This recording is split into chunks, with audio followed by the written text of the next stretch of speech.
Hello everybody, it's Giorgio with Magnitude Lighting. Hey, I just want to show you something brand new that we're offering now with our JB series. We can now offer zone dimming. So what does that mean? Okay, in past versions of the JB series, if you were to dim, you had to dim basically the whole box at once.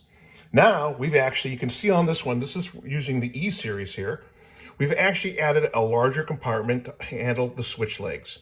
So in this case, with phase dimming, now you can set up individual zones to dim. So in this case here, you can make a decision. Maybe this is for a house and you're putting this in. So maybe these first two are going to be for the living room. This one's for the kitchen. These are for the bathroom, and the rest are for each of the bedrooms. Great thing about this is the fact that you can decide how you want to pair up the different drivers, either individually or in groups.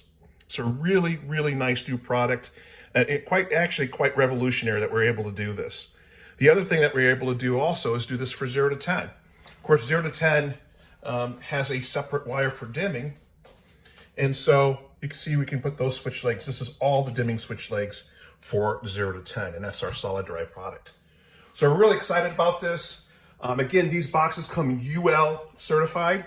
Again, saving massive amount of time when putting up drivers, when you're putting multiple drivers up on the wall. These boxes are either recessed or they're surface mounted, however you want them to go, and they have a nice cover on it. So there you go, brand new for Magnitude Lighting.